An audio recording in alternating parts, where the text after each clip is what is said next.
আসসালামু আলাইকুম। Hello viewers, কেমন আছো সবাই? আজকে সকালের নাস্তা দিয়ে ভিডিও শুরু করলাম। এই ছিল আলহামদুলিল্লাহ আজকে সকালের নাস্তা। রুটি, চা, কলা আর ডিম একটু সব সবজি দিয়ে একটু ভাজি করে নিয়েছিলাম। এই ছিল আলহামদুলিল্লাহ আজকে সকালের নাস্তা। তারপর আমি বাসায় গরম মশলা শেষ হয়ে গিয়েছিল, এর জন্য গরম মশলা তৈরি করব। এর জন্য এখানে সমস্ত মশলা পরিমাণ মতো নিয়ে নিলাম। আমি চেষ্টা করি ঘরেই গরম মশলা তৈরি করার, তাই সব মশলাই বাসায় আনা থাকে। এখন সবগুলো মশলা আমি একটু হালকা তাওয়ায় টেলে নেব, হালকা বেশি টালবো না, টেলে আমি ব্লেন্ডারে গুঁড়া করে নেব। এই যে আমার গরম মশলা তৈরি হয়ে গেল, ফ্রেশ গরম মশলা। বাসায় তৈরি করলে কিন্তু গরম মশলাটা অনেক ভালো হয়, ফ্রেশ থাকে।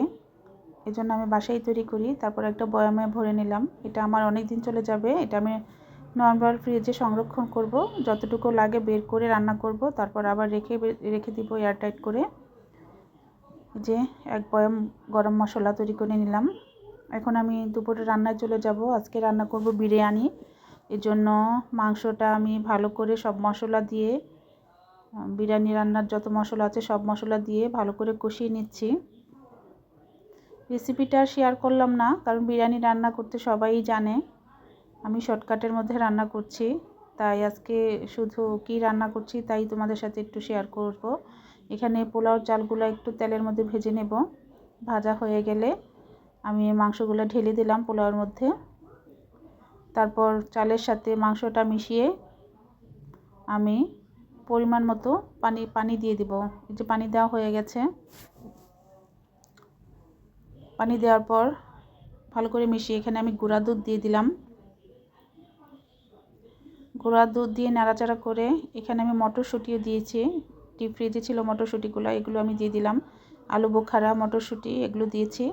এই যে আমার পানিটা প্রায় শুকিয়ে এসেছে। এখন আমি দমে রেখে দেব 10 মিনিটের মতো, তাহলে আমার একদম বিরিয়ানি রান্না হয়ে যাবে। এই তো আলহামদুলিল্লাহ আজকের মতো বিরিয়ানি রান্না হয়ে গেল আমার।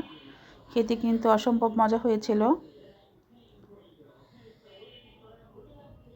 এই ছিল আজকের ভিডিও। আলহামদুলিল্লাহ রান্নাগুলো কেমন লাগলো, সকাল থেকে ভিডিওগুলো শেয়ার করলাম। কেমন লাগলো আজকের ভিডিওটি কমেন্টস করে জানাবে। সবাই ভালো থাকবে, সুস্থ থাকবে, এই দোয়া রইল। সবাই আমার জন্য একটু দোয়া করবে। আল্লাহ হাফেজ। শুভ দুপুর সবাইকে।